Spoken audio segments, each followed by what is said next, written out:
The time you spend as president is fleeting and poof, it's gone. This is a very hopeful and troubling time. This country has profoundly challenging problems.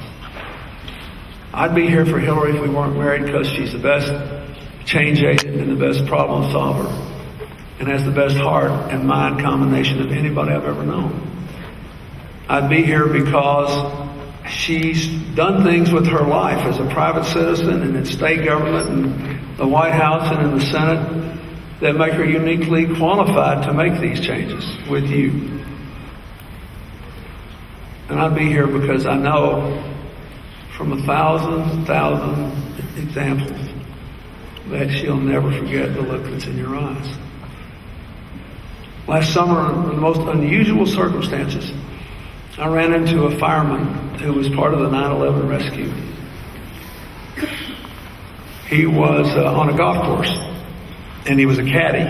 He was caddying for these guys that I was playing with, and I was trying to get off the first green, and this guy grabbed me and he said, "Wait a minute, don't go." I'm not used to being mauled by a caddy, so he says, "You don't know me, do you?" I said, "I don't think so." He said, "That's because I'm not really a caddy."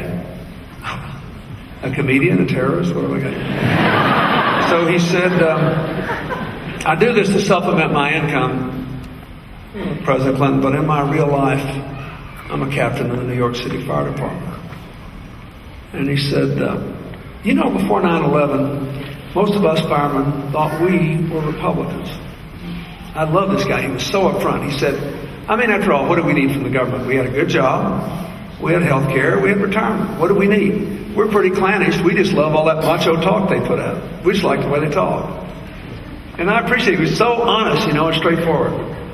And then he got serious. He said, "On that terrible day, when we were dodging the falling towers, desperately trying to find somebody alive, and in the terrible, awful times afterward, we were crawling through rubble, trying to identify human remains so families could have some peace," he said, "Your wife, my senator, was the first person who knew that a lot of us would get sick, and some of us could die because of what we breathed. You remember what you saw in the air?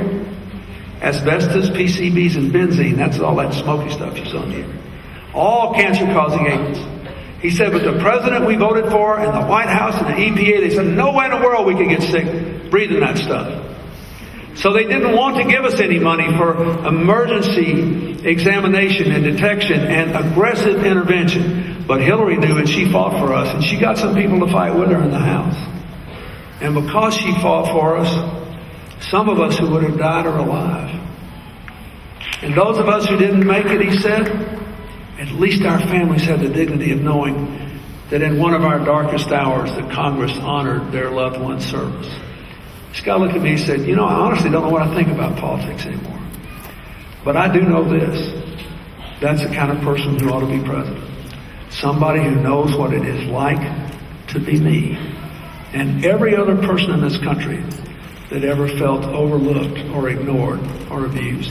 He said, "I'd do anything I could to make the president." That's why you ought to take out your phone and join. Because you got more tomorrows than yesterdays. We'll be fine. She thinks it's a blessing to be able to serve. She thinks it's a blessing to be able to run. But I am telling you, I've been doing this a long time. You're never going to get a chance to vote for a better candidate, a better change agent, a better combination of mind and heart. Never. If you want these things, you got to help her. Any other candidate would have been blown away by the things she's been through and the things that have been said. She just keeps chugging along just like she has as long as I have known her. Where in the heck the 150,000 or so people came who appeared with $13 million so her campaign could continue on HillaryClinton.com? I do not know. We never raised that kind of money on the internet. But they knew, somehow they knew, deep somewhere in their psyche that she would be the best president. I think it'd be a good thing for the country to have the first woman president. I think it would. But I think that because I was born to a widowed mother who went back to nursing school and got up before dawn every day of my childhood to give me a better life, and was sometimes subject to discrimination in the workplace. But I think it'd be good for the country to have the first African American president too. I think that because all of my politics were born in the civil rights era. And because my late grandfather, who had not a nickel to his name, owned a grocery store in an African American part of the little town where I lived in, and never turned anybody who worked away.